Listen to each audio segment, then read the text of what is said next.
from the station working for you. This is Good Morning Indiana, streaming now. Well, good morning to you and welcome to Good Morning Indiana. I'm Lauren Casey. And I'm Megan Shen. It's 5 o'clock here on your Friday morning.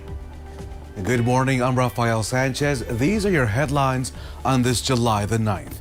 New details in the killing of a Terre Haute police officer. What we're learning about the investigation and the suspect on this Friday morning. Plus, Indiana State Police unveil new body-worn cameras. A look at the technology and how they'll help officers and the community. And former Marion County Prosecutor Terre will be laid to rest this weekend. We're taking a look at how a program that he created that'll help change lives well into the future. But first, as we kick off your Friday, we got to check in with our own Todd Clausen. Todd, we are ready for the weekend here. It is pretty nice outside, so let's get right to it. You know, today's going to be a nice day of weather for us too as we end the work week. This week we've been dealing with the heat and humidity to start the week coming out of the 4th of July holiday, and then the past couple days we've been dealing with these isolated downpours across the area and even some severe thunderstorm warnings. We have none of that in the forecast for the day today. Look at these temperatures as you get going. Kokomo, you're down to 57 degrees right now, 61 in Indy. A little more in the way of cloud cover in Bloomington, so your temperature's up a couple degrees at 65. But we're in the process of clearing the skies out, so once the clouds continue to thin, it's not another question. More communities here this morning could dip down into the upper 50s before we slowly start to moderate the temperatures as we head into the morning and the afternoon. There are the storms from yesterday. We have a north wind today, and that is going to keep us dry and partly cloudy for the most part. So as you walk out the door this morning, you may want a light jacket, but otherwise you're in pretty good shape. We'll see the clouds increase a little bit later on this evening, and temperatures actually below normal today, but comfortable, Lauren, with highs in the upper 70s. All right, Todd, thanks. Let's take a look right now at your commute on the northwest side, I-65. A view here from the pedestrian overpass. Traffic is moving along smoothly. You can see it's really quiet down that way, so that's great news for your Friday morning drive. Of course, we'll continue to keep you updated. Rafael? Developing this morning, Lauren, we're learning new details about what led to that deadly shooting of a Terre Haute police officer in Vigo County. Investigators say just after 2 Wednesday afternoon, 44-year-old Shane Mahan, he pulled up to a federal building in Terre Haute where Detective Greg Ferenczi was on duty. According to court documents, Mahan threw a Molotov cocktail toward that federal building. Detective Ferenczi walked out of the building and was shot by Mahan. Ferenczi and another officer shot at Mahan. He was hit 2 times. Mahan drove himself to the hospital where he remains in custody. 44-year-old Shane Mahan has been charged now with premeditated murder of a federal agent. That's the initial charge. And this morning, friends and family members are remembering Detective Ferenczi.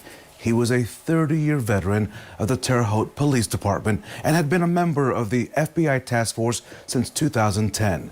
Those who knew him say he was a dedicated officer who gave all to his job. He was actually my neighbor right before I came on the police department. You'll not meet a finer person. You don't spend 30 years in this profession without being dedicated. And he was absolutely dedicated. There's not anything that he did that he didn't put 110% into. He was an amazing person. You know, we're used to taking those types of risks as law enforcement officers, all of us are, when we're conducting arrests, doing searches, etc. But to have somebody come, as you say, to our front door and commit this kind of act is a step beyond and affects us all immensely. You just heard from a community in mourning. The FBI special agent in charge of the investigation says they're still trying to find out if Officer Ferenczi was being targeted specifically. Coming up in the next half hour, we'll dig a little deeper into the suspect's background. Indiana State Police are joining other departments around the state, and it will now equip officers with body-worn cameras. The technology is part of a $15 million police reform project. This rollout process is expected to take until late August. Officers will be able to manually turn on the cameras, and in certain instances, the cameras will automatically turn on. The footage uploads to storage almost immediately. State Police Superintendent Doug Carter says video will be kept from 1 to 5 years or longer, depending on the case. Carter also says these cameras are a tool and not the be-all, end-all. He also said officers will always be as transparent as they can. A fierce defender of doing the right things. That's how many surrounding the late Marion County prosecutor Terre Curry described him. As Curry is laid to rest this weekend, our own Kelsey Anderson shows us how one program he created will continue to change lives for years to come. It all started about 5 years ago here at the Marion County Prosecutor's Office when a young woman was struggling to jumpstart a career, meeting several obstacles. That's when she and the late Terre Curry started the initiative Different, Not Less. It was hard enough to find a job working in retail, let alone something that my degree actually qualified me to do. Natalie Miller was diagnosed with autism when she was 4 years old. Despite that, she earned her bachelor's degree in psychology from Franklin College. Because I finished the degree, I naively assumed that people would just see that and wouldn't be fixating so much on the autism label everywhere, but unfortunately I was wrong. When her job search led nowhere, she decided to join the Paralegal Studies program at IUPUI, which led to an internship here at the Marion County Prosecutor's Office. Started the internship in January of 2016 and was eventually hired here in that April. And one thing I really appreciate is that with all the terrible luck I've had in the job hunt, this place actually saw me for what I could do as opposed to what I couldn't. When she told former prosecutor Terre Curry that he wanted to do more, not only for her, but all Marion County residents. So the duo created an initiative, Different, Not Less. Different, Not Less really has two primary objectives, which are to provide opportunities within our office specifically to individuals with disabilities and also to increase general disability activism within the Marion County area. Miller says the message she hopes employers get from the initiative is this. Though I do not agree with it in the slightest, I do understand the apprehension, but it's not as big a risk as a lot of people want to think it is. I might have a few difficulties with it because of my autism, but I still try to do my best every single day to be the best paralegal I can in my prosecutors and to contribute to everyone's experience here in the best way possible. And there are so many of us with disabilities who are capable of doing that. We're just waiting for someone to give us that opportunity. And I'm very privileged that this office gave me mine. She says she could talk about how grateful she is for Terre Curry all day long, but ends with this. Though my job hunt all on its own was very, very unpleasant. I don't think I could have picked a happier ending for it because I ended up working for one of the single best public servants I've ever met in my entire life and found an entire community of people who accept me for who I am as a result. Services for the former Marion County prosecutor are this weekend. For more information on that, head over to this story on WRTV.com. Working for you, Kelsey Anderson, WRTV. Kelsey, thank you for that story. Well, Miller says companies can work through Best Buddies to find employees who have the skill sets that they're looking for. Another program, the Indy Autism Project, aims to put Central Indiana on the map as a place for people with autism to safely live, work, play, and visit. The project was announced last year by City County Councilor Allie Brown and other city leaders. Law enforcement officers, Indigo bus drivers, Indy Parks, and other city employees will undergo training to better understand individuals with autism. The city's hospitality and tourism industry will also work to make events more sensory friendly. I look at this project as a way to lead with kindness, and that's who our city is. We are a kind city who gives grace, and that's what this does, is we look at people and celebrate the differences. Well, we have much more about Different, Not Less, and the Indy Autism Project up right now at WRTV.com. Raphael? The time now is 5:09, and new this morning, Marion County Prosecutor Ryan Mears is hosting 2 youth basketball clinics. The first is on July the 20th and is open to children 10 to 12 years old or 5th and 6th graders. The second is on July the 22nd. It is open to youth 13 to 15 years old or 7th and 8th graders. Both will be held from 9 in the morning until noon at the Him by Her Collegiate School for the Arts. The event is free and open to the public, but space is limited and registration is required to attend. Prosecutor Mears says when it comes to young people, it is key that their first introduction to the prosecutor's office is not inside a courtroom. We have more details on this program online at WRTV.com. Time now is 5:10. Now to the latest on the coronavirus pandemic and its continued impact on Hoosier lives. Numbers continue to trend in the wrong direction now. New cases took a big jump. 463 recorded on Wednesday. The last time we hit 400 was back on June 3rd. The 7-day positivity rate is back up to 3%. Last Friday, it was at 2.2%. 16 more Hoosiers have died with COVID-19, but it's important to note some of those deaths date back to December. And today, health officials will hold their first statewide COVID-19 update in almost 2 months. These updates were taking place on a daily basis and then weekly basis throughout the pandemic. And that briefing will start at 11 this morning. We will bring you the latest on the news at noon and online at WRTV.com. It is 5:11. The highly contagious Delta variant is raising two big questions about COVID-19 vaccinations. First, when might fully vaccinated Americans need a booster dose, and how quickly will the cases spread among the unvaccinated? Well, now health officials are weighing in. The CDC and the FDA say that Americans fully vaccinated against COVID-19 do not need a booster yet. The statement coming just hours after Pfizer said it's seeing its vaccine waning immunity, and they'll seek emergency FDA authorization for a booster dose next month. But doctors say don't panic if you're vaccinated. The answer is that our vaccines still are very, very effective in keeping us out of the hospital, in averting severe disease. That's what they were designed to do. Every patient that I've had to hospitalize due to COVID-19 has been unvaccinated. Well, the Delta variant accounts for more than half of the new U.S. COVID cases in the last 2 weeks. Experts fear more infections could mean more mutations of the virus and more deadly variants to come. So again, they say vaccination is the best way to fight those mutations. Raphael. The Tokyo Olympic Games are set to begin 2 weeks from today, but there is growing concern about a rise in coronavirus cases there in Japan. Tokyo is under a state of emergency through the end of the Olympics, and the Games are being held with no spectators.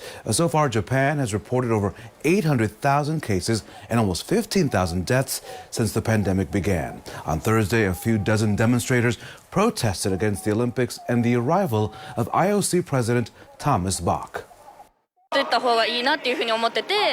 We should not hold the Olympics with increasing COVID cases. Infections will definitely spread if the Olympics are held, and overseas visitors will bring the virus back to their home country. It will be a disaster. My poster says,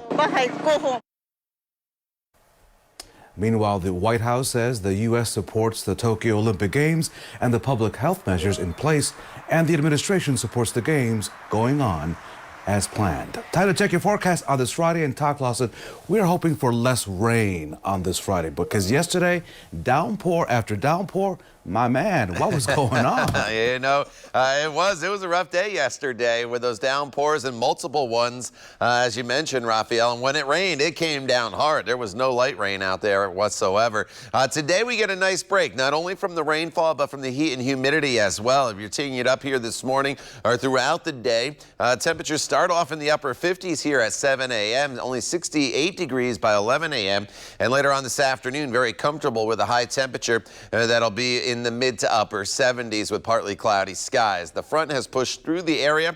Our storms are now off to the east. And speaking of storms, here's the big one. Elsa, the center of circulation just off Atlantic City here on the Jersey Shore. You can see Long Island getting hit really hard. I just looked up and there are some flight cancellations of planes coming from New York to Indianapolis. So if planes can't get to Indianapolis, it's going to cause a domino effect later on this afternoon. So make sure you check with your airline if you are heading towards the East Coast, not only New York, but Boston later in the day. Rain chances, even though we don't have them today, they do ramp up as we head into the coming days. They're at moderate to high, basically all the way through the weekend. We'll break it down for you in more detail coming up in just a few minutes. Todd, thank you so much. The Taliban is making major gains as U.S. troops withdraw from the country, while President Biden remains adamant about removing troops despite growing concerns. We'll have that story and much more after this break. We'll be right back.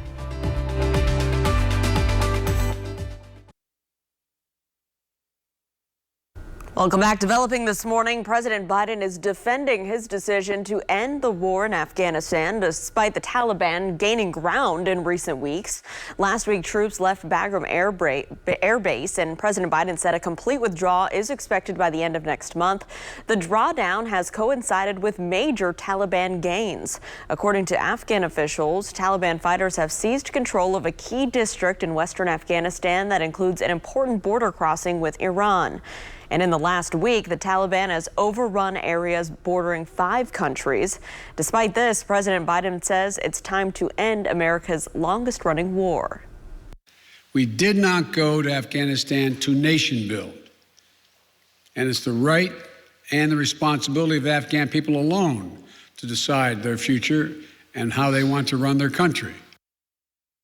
President Biden also committed to allow thousands of Afghans working alongside U.S. troops to come to the United States. New this morning, a new report shows the Justice Department decided not to prosecute a majority of hate crime suspects.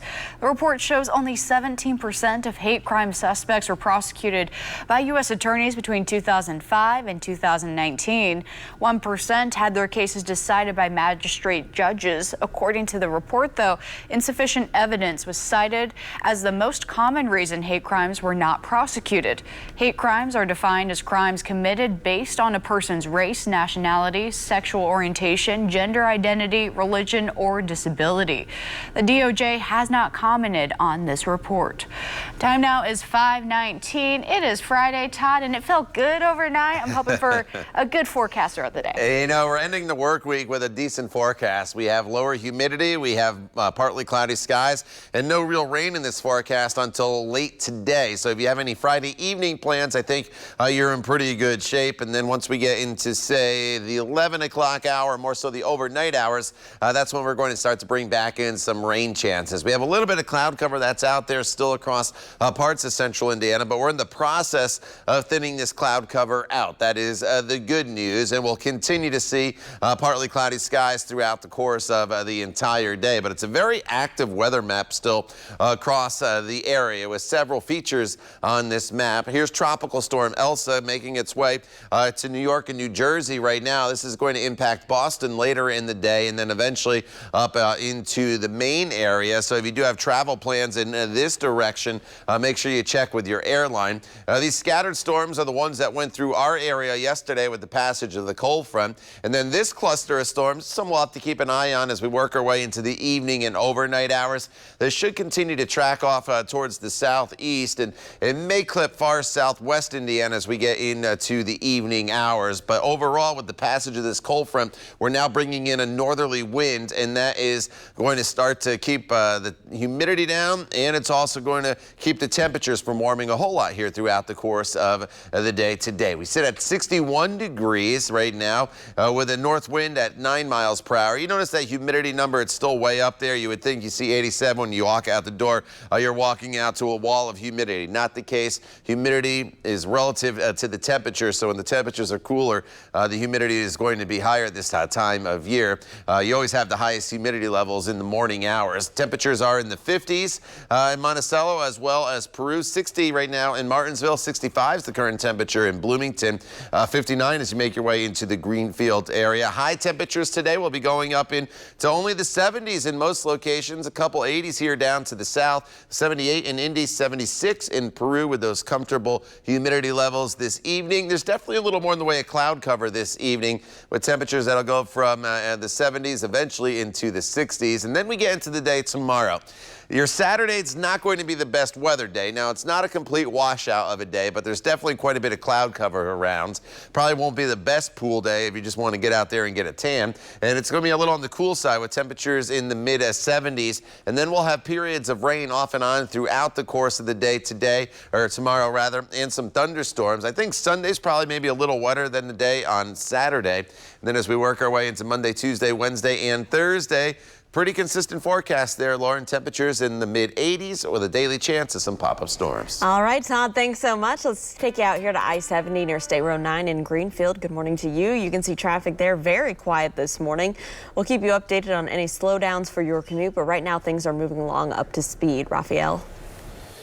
Lauren, thank you for that. And you at 5:30, scammers targeting Hoosiers using those payment apps. The steps you need to take if you fall victim to this financial crime.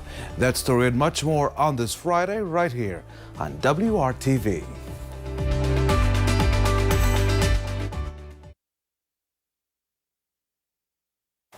Victory Field is more than just a baseball stadium.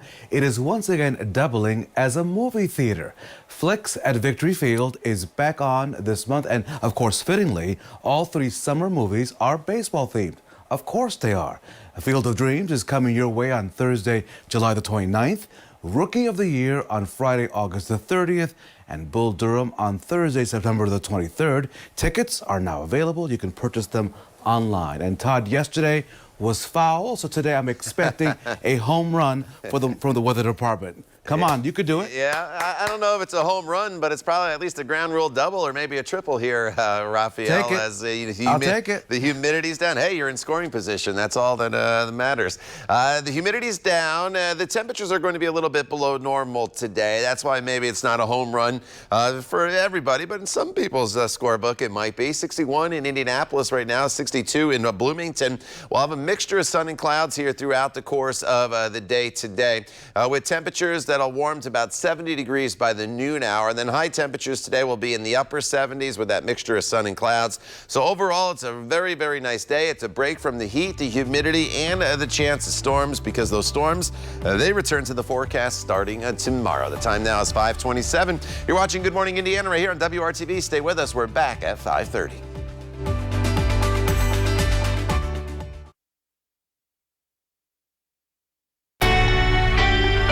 From the station working for you, this is Good Morning Indiana, streaming now. A Terre Haute man now charged with murder of a federal agent. I'm Lauren Casey. Now at 4:30, we're taking a closer look at the suspect's background. We have new video of a fatal shooting involving a Speedway police officer. Good morning, I'm Rafael Sanchez. This morning, a mother says she will continue to fight for change despite a recent ruling. It's a place of sanctuary for women going through some of the toughest times in their lives. I'm Megan Shin. This morning, the expansion helping even more women turn their lives around. Todd.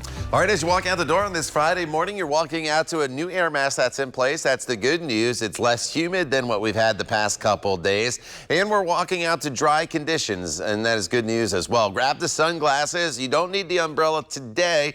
Don't put it too far away, though. You will need it in the coming days. And then even with the temperatures being a little bit cooler today, wear the sunscreen. You will definitely need it, and drink plenty of water and stay hydrated as well. Temperatures in the 50s right now from Monticello to Crawfordsville to Kokomo up to Gary. Nice little pocket of cooler air there. A little more in the way of cloud cover still in Bloomington. Your temperature sits at 65 degrees, and you can see the skies trying to clear out here this morning. Should be a pretty nice sunrise, though, as we will continue to turn the skies partly cloudy all across the area today. The rain from yesterday and the downpours are now off to the east. We just get a brief break from the rain, though. There's more off to our west, and this overall weather pattern still remains very active for us.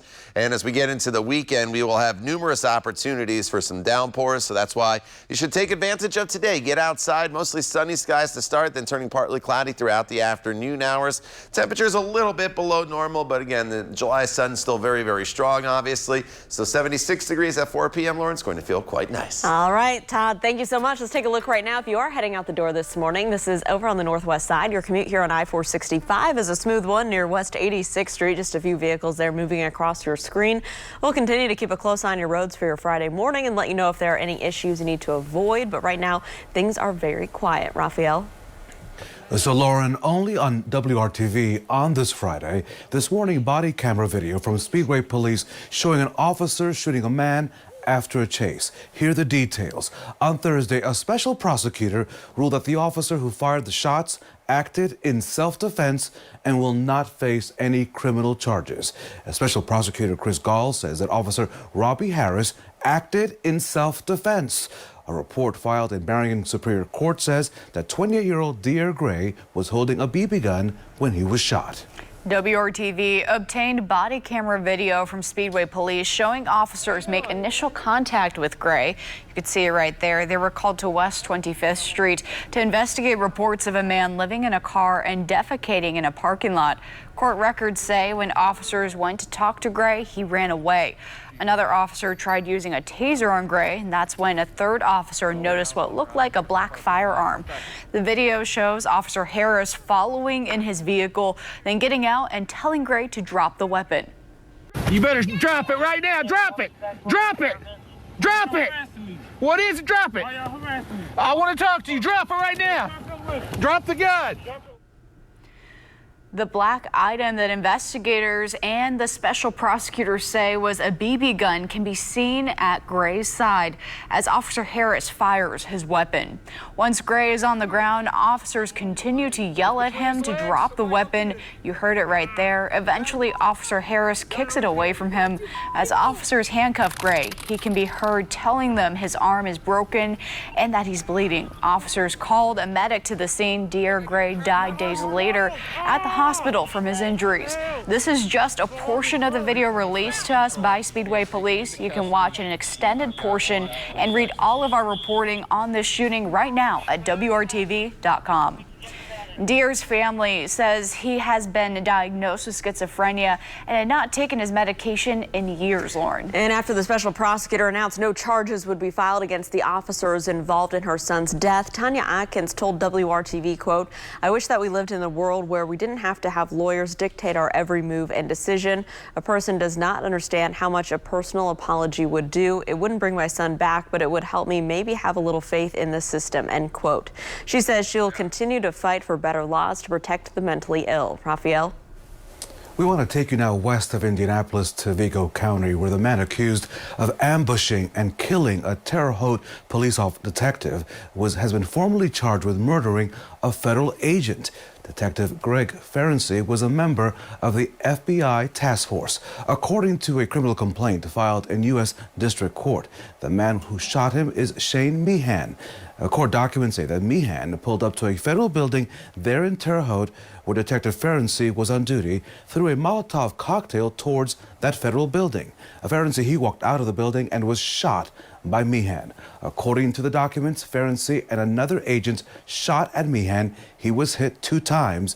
Mahan, he drove himself to the hospital, where he remains in custody after surgery. Let's take a deeper look at the accused suspect in this case. This is Shane Mahan's background. 44-year-old Mahan, he worked at the Federal Corrections Complex in Terre Haute from the years 2005 until October 2017. The Bureau of Prisons says Mahan was a corrections officer. Indiana's online court system shows that 1 public intoxication charge and 1 criminal trespassing charge against Mahan. And those were filed in Marion County in May of 2013, while Mahan was still employed at that federal prison in Terre Haute. The charges were ultimately dropped. Then in 2019, he ran as an independent candidate in the race for mayor in Terre Haute. The Associated Press says Mahan received less than 1% of the vote. Here at 5:36, we need to take a look now at the coronavirus pandemic and its continued impact on the Hoosier state.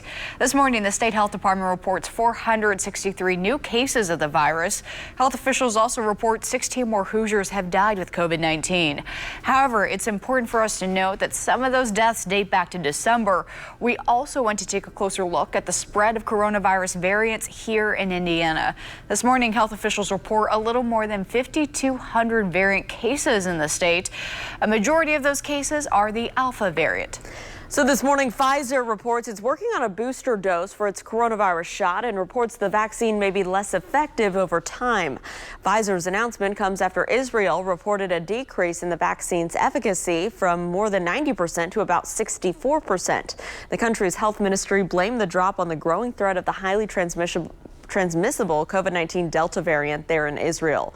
While Pfizer and its partner BioNTech believe that a 3rd dose of their existing vaccine could be the answer, they hope to begin clinical studies of a new vaccine specifically targeted against the Delta variant next month. It is 5:38. A local recovery center for women who are experiencing substance use disorder is expanding to help even more people in need. Raphael? Lauren, I've done some volunteer work for this organization. Wendy No is an amazing leader. The Dove Recovery House for Women opened a new outreach center just north of downtown on Thursday. The center provides free housing and clinical treatment for women experiencing substance abuse. The costs are covered by grants, sponsors, and donors. The center leaders tell us they typically have about 50 women on a wait list each month, but they say the pandemic has driven that number to around 85. Leaders say the new center will be used to help those women who are waiting on a bed at the main campus here in Indianapolis.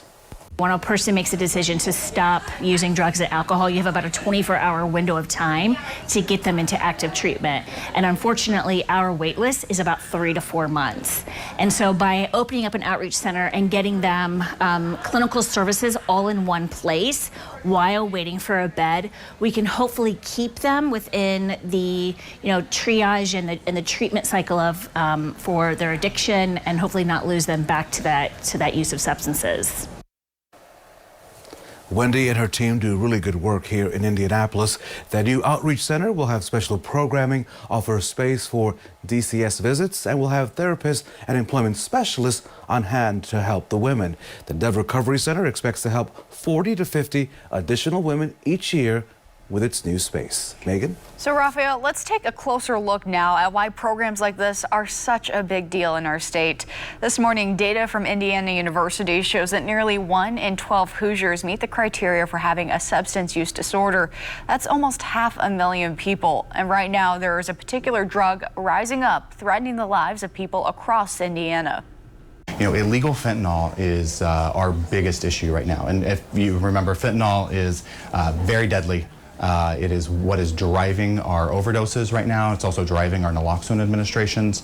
And so when people are ready to receive treatment, we have to do everything we can at that point to immediately enter them into meaningful engagement of treatment.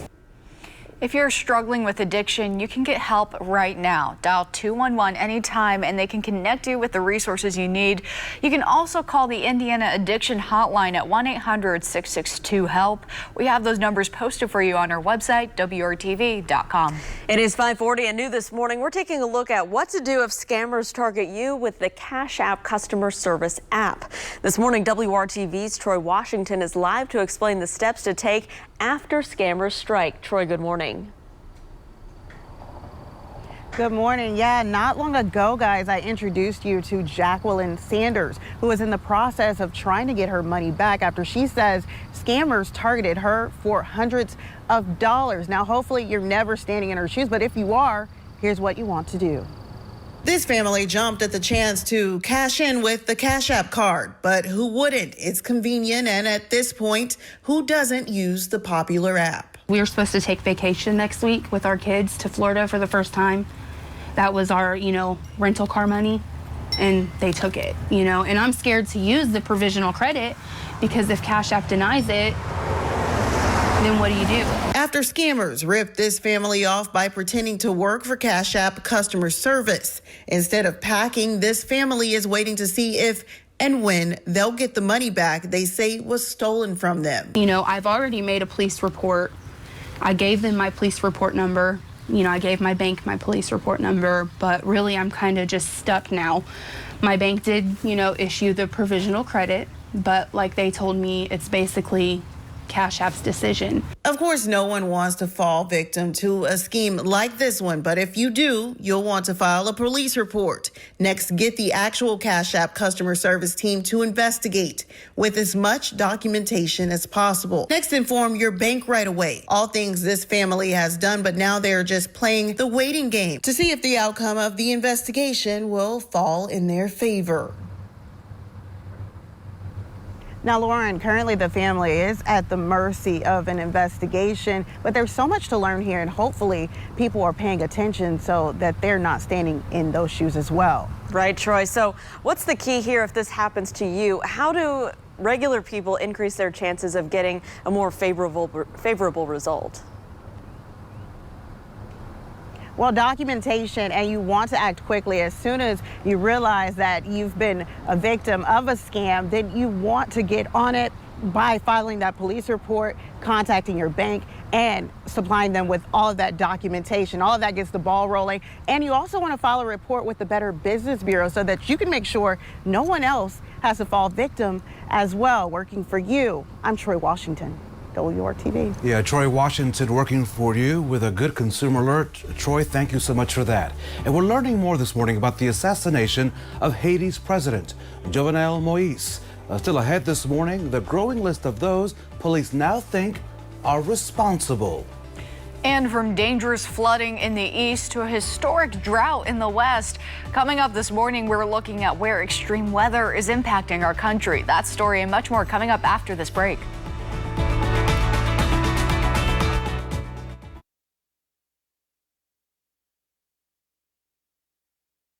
There's some new developments in Haiti this morning after the country's president was assassinated in his own home. Overnight, Haiti's acting prime minister saying at least 26 Colombians and 2 Americans are among President Jovenel Moïse's attackers. Police say 17 of those have been arrested. At this hour, Haiti's security forces say they're looking for at least 8 others. The president was assassinated on Wednesday. This morning, Haiti's former prime minister saying the president was shot 16 times. The country's first lady was shot 3 times, and she's now receiving treatment in Miami. The president's death plunges a country already gripped by rising poverty and violence deeper into uncertainty. New this morning, Arizona's Secretary of State is calling for an investigation into former President Trump and his allies. Secretary of State Katie Hobbs says contact made by the Trump White House and his political supporters were a, quote, potential crime. The former Maricopa County Board of Supervisors says that he got a phone call from the White House switchboard in early January. He says he let it go to voicemail.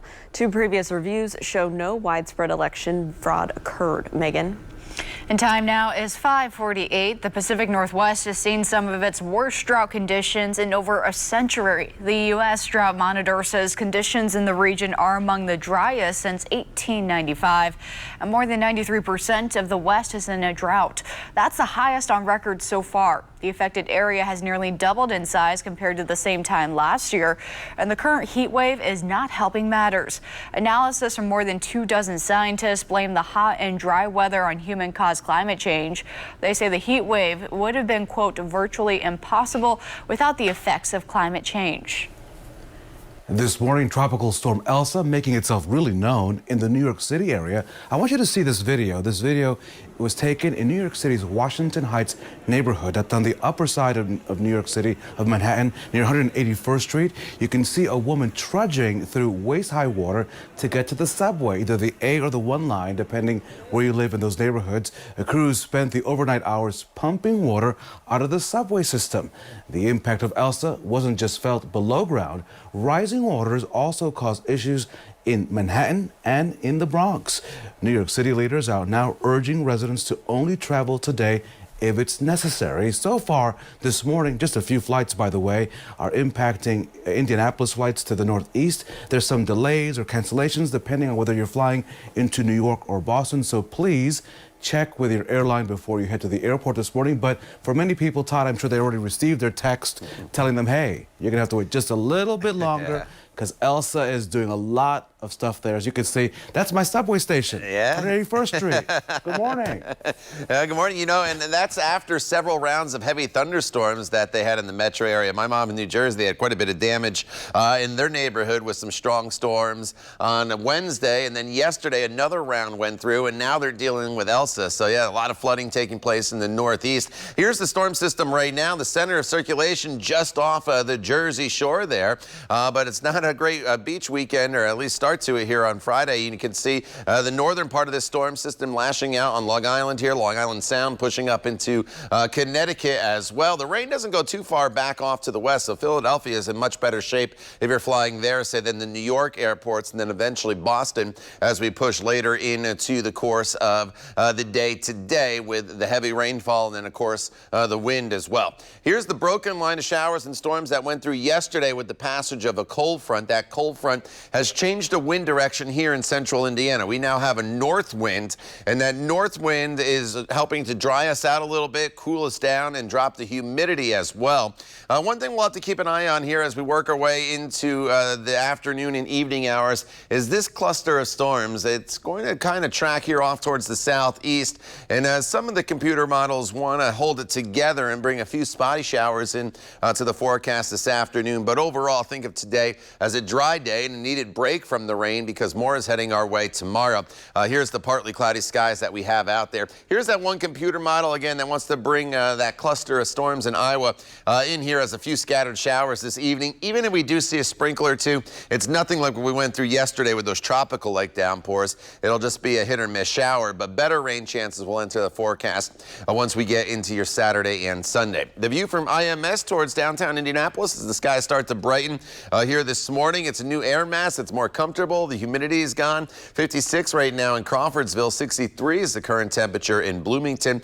Temperatures today will slowly make their way into the 60s this morning, and highs today will be below normal but very comfortable. 75 Logansport, 77 today in Anderson, Martinsville 79 as well as Shelbyville, and then highs right around 80 degrees in Bloomington as well as Columbus. Now tomorrow we bring rain back into the forecast. It's not a washout, but there will be periods of rain, and it's a cooler day as well. Highs tomorrow only in the mid to upper 70s. Very hot and great weekend for the 4th of July. This weekend is going to be much different, and you can see on TrueCast here how we deal with some of those waves of rain. And then throughout the day tomorrow, there'll be some downpours here or there. Again, you don't have to necessarily cancel all your weekend plans if they include being outdoors, but just know there'll be some rain chances. I do think the rain chances are actually a little better on Sunday compared to Saturday. And then daily storm chances continue in the forecast with some pop-up storms next week, Lauren, and temperatures in the low to mid 80s. All right, Todd, thanks so much. Let's take a look at your commute on this Friday. Here's I-465, a view on the east side near Brookville Road. Traffic there on the interstate and down below is moving along just fine.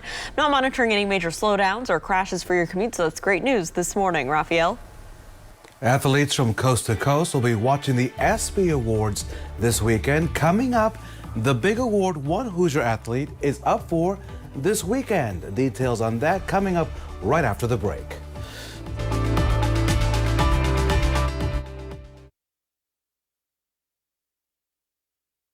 A young man from Western Indiana will be really watching this year's ESPY Awards really extra close, and we wish him all the very best. You see, Evan Austin is a Paralympic swimmer from Terre, Haute. The 28-year-old is nominated for Best Athlete with a Disability.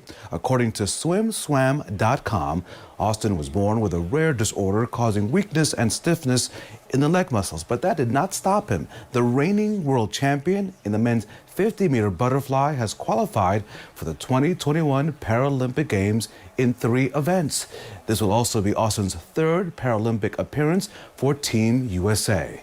The 2021 ESPY Awards air right here on WRTV tomorrow night at 8 o'clock. First of all, USA, and go Austin, right? We want Evan Austin, we wish you all the very best with that award. Right, Todd? Yeah, absolutely. He was flying there doing that butterfly stroke. I could never do the butterfly stroke. Not that I was a good swimmer, but I tried. I don't know. It's a talent, so congratulations to him. Temperatures in the 50s here this morning. In northern locations, it's really comfortable. In fact, some of you may even want a light jacket. This morning as you get going, 57, Logansport 58 in Lafayette. Still holding on to 60 in Indy, 64 in Bloomington, but radar is quiet. That's the good news. The past couple mornings, we've had areas of very heavy rainfall impacting your morning drive. Not the case today, and today is the day we get the opportunity to dry out. New air masses in place. 79 degrees is your high temperature. Partly cloudy skies with lower humidity. Don't get too used to it, though, because tomorrow the humidity comes back, and so do the storm chances in the forecast. More on that coming up in the 6 o'clock hour. Todd, thank you so much. This weekend, the community is set to remember former prosecutor Terre Curry. Coming up all new at 6, why his legacy will have a huge impact on a program for years to come. That story and much more in the 6 o'clock hour. Stay with us here. You're watching Good Morning Indiana.